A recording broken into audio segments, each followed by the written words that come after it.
The things I wish I would have known before buying my first few firearms. Give me my theme music.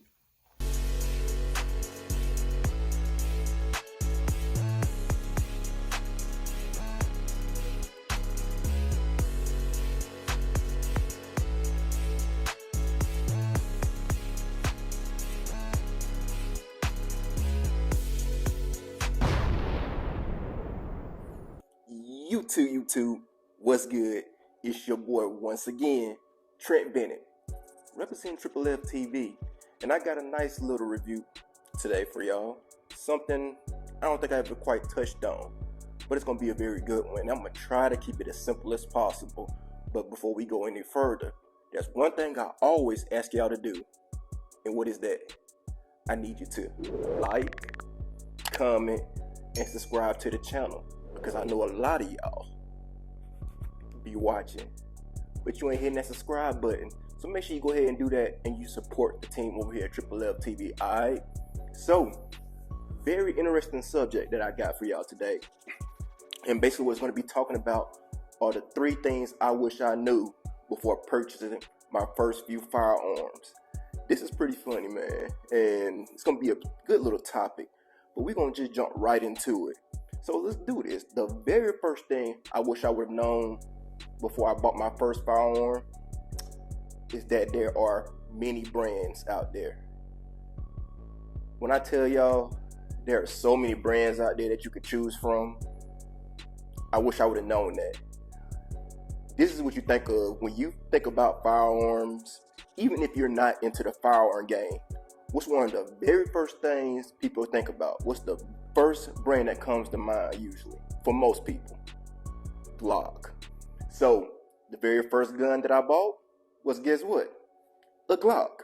So I had a Glock 48. My wife had the Glock 43. And then as we moved further, our second guns were 2 more Glocks. And we just said like, man, Glocks is it. I got the Glock 17, she got the Glock 19. And so far, y'all, we still only have the Glock 19 in the house. Before I go any further, safety check. We're clear, empty mag. And we only have the Glock 19. And the reason why we got the Glock 19 and we kept this one, because everybody knows that Glock 19 is the standard. I'm not a Glock guy. I've gotten flack for that because I've compared other guns that I'd rather carry than the Glock 19. And you know, people get mad at me. It is what it is, especially some of them trolls out there. But people get mad about these Glocks though. But guess what? I own one. So Glock 19 is the standard. Everybody, compares it. But Glock is reliable. But they are very well known. You hear about Glock amongst a lot of people. So one thing I wish I would have known was there's different brands, because there's other brands out there where I feel you can get more bang for your buck. And this is why I started looking more into other brands. I told you the first 4 firearms that we purchased was 4 Glocks. I had my Glock 17. I was wanting to make some changes to it. I was going to want to customize it and new trigger, new look, because it seemed kind of basic to me. Glock 17 is a great shooting firearm. It is reliable, but I wasn't shooting it a lot. So, we started venturing out and looking at other different things.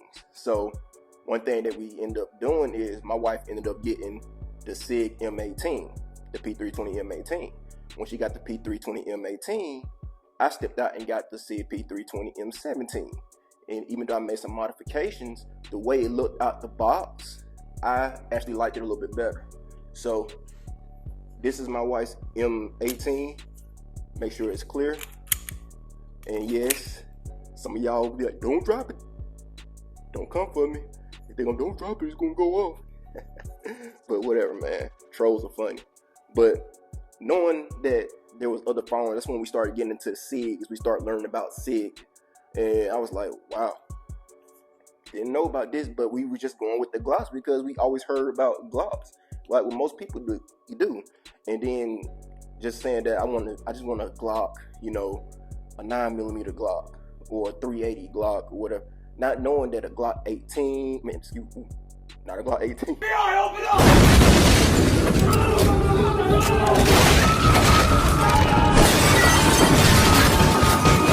Glock 17, Glock 19, there's 22, there's 23, there's 40, there's 34, there's 45, 47, it's just 43, 43X, 19X. Didn't know it was so deep that it's that many Glocks. So you have to know what you want and just know that there's different brands. There's many brands besides Glock, all right? So that's one thing I wish I would have known more about before I bought my first firearm, because guaranteed if I would have knew more, I would have did better research and I would have tried other firearms before. And that's going to lead us to number 2. All right, my number 2 thing of things I wish I would have known before I bought my first firearms is trying before you buy. Man, I wish I would have known better. So this world opened up for me in a major way again when I decided to look at other firearms. Again, Glock is what it is. Then we tried SIGs. I even threw in a Taurus in there, right here. It worked, okay?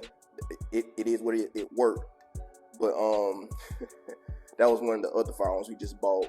But it's got a lifetime warranty, so what?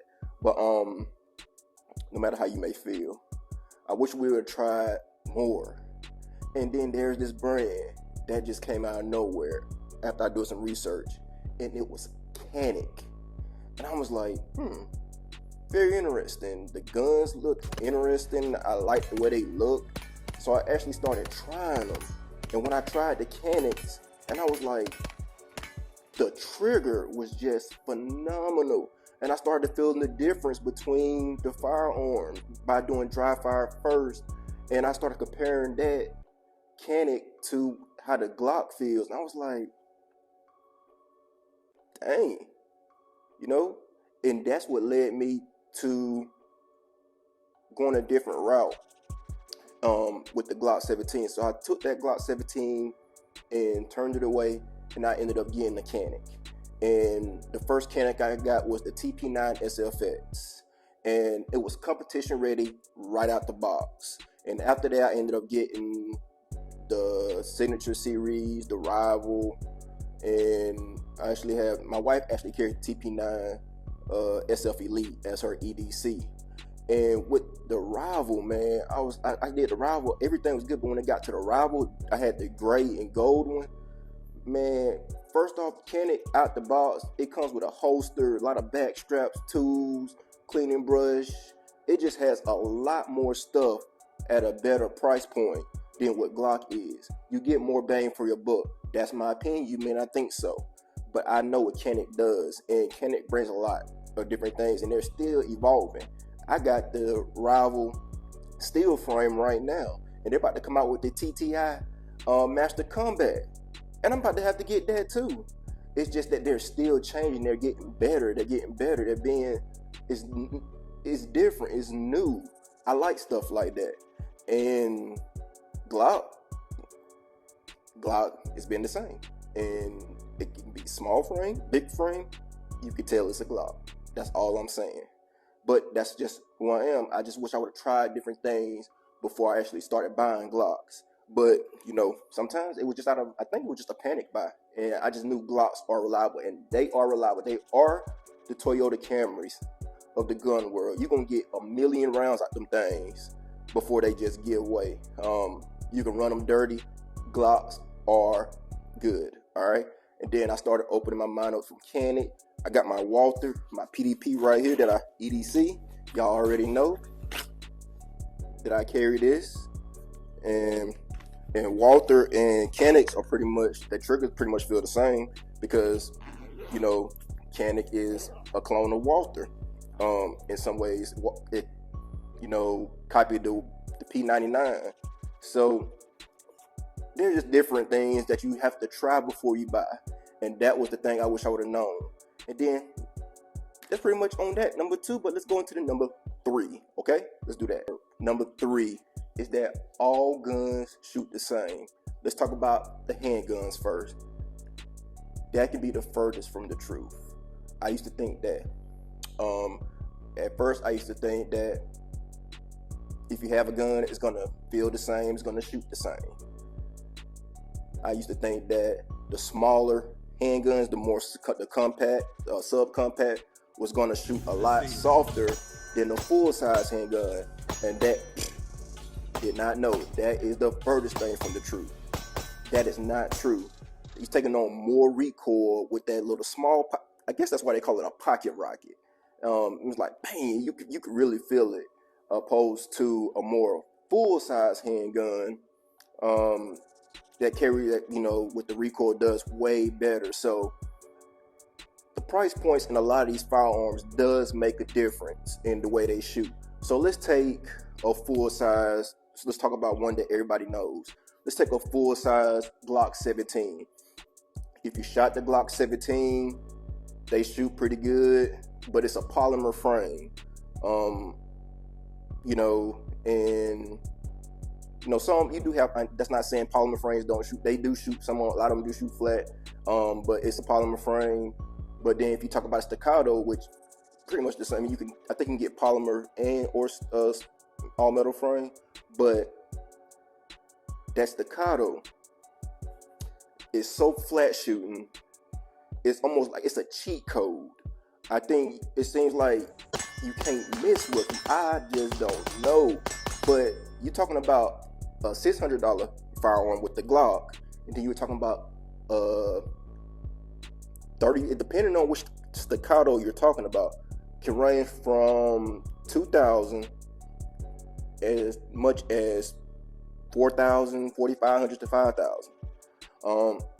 That's with staccato, but you pay for what you get, and they shoot beautifully. But there's other high-end guns that's gonna shoot good too. I haven't never shot a Wilson Combat firearm, but I'm sure they shoot pretty. You pay for what you get. So the two more expensive firearms that I have is my SIG P226 that I've shot in competition, the Zeb edition, and then I also have a SIG P226 S5, which is made for competition. And if you've seen my review, that thing shoots flat, and it's heavy, and it's all metal. So that's what the difference is. That's probably a better comparison. It's saying, well, it's not even a comparison. It's two different classes. But the weight of the different firearms, and you oppose like a steel frame versus a polymer frame, when it's going through those shots, man, it's like it gets back down on the target very, very quick. So, throw that, that misconception that I had that all firearms shoot the same, because that is not true. And, and let's talk about this real quick.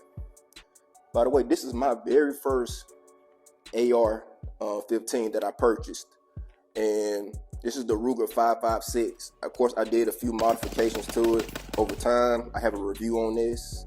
And being knowledgeable now, these are one of the things that I was afraid of. I was never anti-2A, but I was always saying that why do people need an AR-15? But I educated myself on it, learned more about it, and said, let me get this thing a try. So this was actually kind of a panic buy. I said I wanted to try AR-15. I said I've heard of Ruger before. I said this might be pretty good, and I haven't sold it back. I've kept it. I've added some modifications to it, and it's being reliable. And I will say, going back to that very first thing, the other rifle that I had was a high point carbine. And so that's a pistol caliber carbine. And that's kind of one I wish I would do a little bit more research on. But it wasn't a bad shoot, though. That's the thing. It wasn't bad at all. It actually was pretty good. But boy, was it ugly, man. It was ugly. I'm ugly and I'm proud. A few moments later. Firearms don't shoot the same. You see this, most people see this, they'll say, man, that thing shoots hard. Not at all. Not at all. Typically, if the caliber goes up, yes, it can. It can get more recoil. But this is just a regular 5.56. It doesn't shoot that hard at all. And especially if you're holding it correctly and everything. So that's all I got on that part right there. But that's pretty much all I got overall, everybody. So the three things, number one is there are many brands out there besides Glock. Glock is not the only one, all right? But Glock is a great brand. You think Glock, you think reliability. Point blank, period. And I'm not even a Glock guy, but I'm telling you what it is. It's reliable. 2, make sure you try before you buy. And just don't buy just to be buy. Let me stop saying that because I do that and I can't help it because I'm finding every firearms all the time that I like. But that's my hobby and I enjoy it. It's an expensive hobby, but there could be something a lot worse. Trust me. So try before you buy. And then the last thing is all guns do not shoot the same. You know, so go out there and test them out and you will actually see. And if you live in the area up here in Huntsville, if you ever want to come shoot with me, I have different options that you can try and you can actually get the feel for and you can see exactly what we're talking about. Because I'm just talking to you, but until you shoot for yourself, you won't understand it, all right? And that's all I got for y'all today, man. So thank y'all for tuning in. Share this video and let's keep getting these numbers up, y'all. I'm about to be at 11,000. I'll probably be at 11,000 subscribers by the end of the day or tomorrow or whatever. So, but before I leave, I need y'all to do something for me again. I need you to like, comment, and subscribe to the channel because I know a lot of y'all be watching because you ain't hitting that subscribe button. All right, hit that subscribe button for your boy because it's free, $99. Also hit that bell notification thingy so you'll be notified when I upload my videos. All right. Again, this is your boy Trent Bennett, Triple L TV. I'm signing off. Peace.